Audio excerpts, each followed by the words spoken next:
언제까지 도망 다닐 수 있어?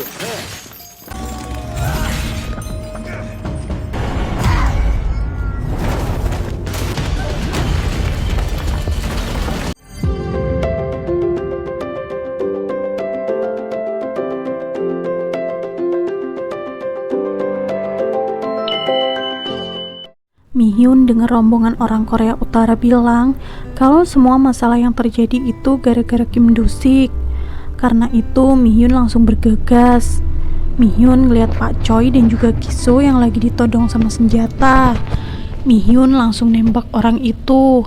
Di situ terjadi adegan tembak-tembakan antara Mihyun dan juga salah satu rombongan dari utara. Hingga akhirnya Mihyun berhasil nembak orang itu sampai mati. Pak Choi kemudian nyuruh Bang Kiso untuk segera keluar dari sekolah karena situasi sangat berbahaya.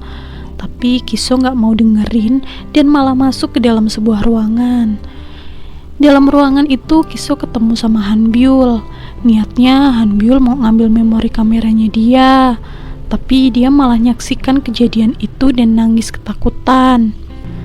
Bang Kiso berusaha nenangin Han Byul dan ngajakin Han Byul untuk tetap sembunyi. Mihyun kemudian ketemu sama Yongduk dan juga Dokyun. Sementara Bongsuk yang terperangkap dalam jaring pun berusaha untuk bisa keluar. Junhwa kemudian ngasih tahu kalau Bongsuk itu mirip sama Kim Do-sik, ayahnya dia. Mihyun juga nanyain sama Dokyun soal keberadaan Kim Do-sik. Pada tahun 1994, Kim Do-sik ditugasin untuk pergi ke Korea Utara untuk membunuh seorang presiden. Do-sik pun pergi ke sana dan nyerang semua tentara yang jaga. Tapi semua tembakannya itu nggak diarahin dalam tubuh vitalnya. Jadi sebagian prajurit mungkin masih bisa bertahan hidup. Do-sik juga nembak Dokyun yang lagi jaga. Dokyun juga minta Do-sik untuk nggak masuk ke ruangan itu, tapi Do-sik tetap masuk. Dan ternyata saat itu presiden lagi sakit. Saat itu Dokyun berusaha untuk nyerang Do-sik, tapi Do-sik kemudian nembak tangannya Dokyun sampai jarinya putus. 1 tahun setelah kejadian itu, pimpinan nyuruh Dokyun untuk ngelatih orang-orang dengan kemampuan super seperti yang dimiliki Korea Selatan.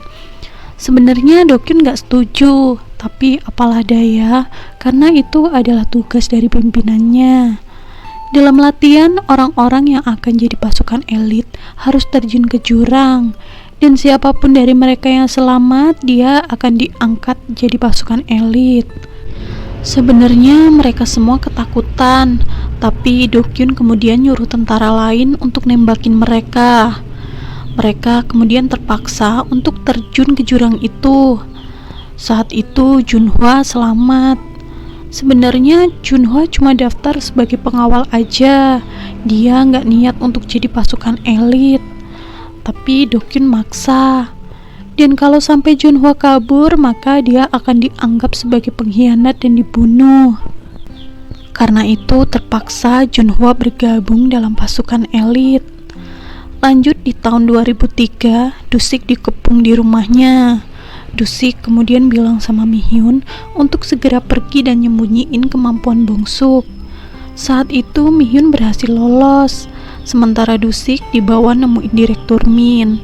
Saat itu Direktur Min nyuruh Do-sik untuk ngejalanin misi lagi. Karena kalau Do-sik nolak, Direktur Min ngancem dia bakalan nyariin Mihyun dan juga anaknya Do-sik. Dengan sangat terpaksa, Do-sik kemudian ngikutin kemauan Direktur Min. Do-sik bergegas menjalankan misi dan pergi ke istana kepresidenan di Korea Utara. Seperti biasa, Do-sik bakalan ditugasin untuk membunuh presiden. Tapi sayangnya saat itu Korea Utara udah punya pasukan elit dan Do-sik akhirnya tertangkap. Kembali di masa kini, Mihyun dan juga Dokyun tembak-tembakan. Mihyun pun tertembak di bagian kakinya.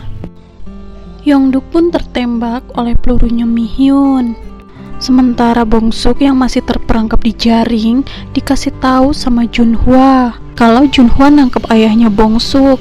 Karena itu Bongsuk langsung bisa membebaskan diri dan nyerang Junhwa. Sambil membekap Junhwa, Bongsuk kemudian manggilin Haiso. Haesu pun sadar dan dia kemudian ngelemparin bola ke mukanya Junhwa sampai Junhwa kepental jauh. Sedangkan Ganghon saat ini diserang sama Chan-il. Mereka terus saling serang, tapi sayangnya Ganghon kalah. Melihat Yongduk terluka, Dokyun jadi ingat sama perjuangan Yongduk saat dia berhasil menaiki jurang yang sangat tinggi saat itu, hingga dia pun berhasil masuk ke dalam pasukan elit. Mihyun yang tertembak pun berusaha untuk membalut luka kakinya dengan potongan kain. Mihyun kemudian berusaha untuk nelpon Juwon. Mihyun bilang kalau dia butuh bantuan Juwon untuk nyelamatin anak-anak mereka. Meskipun dalam kondisi terluka parah, Juwon pun langsung bergegas.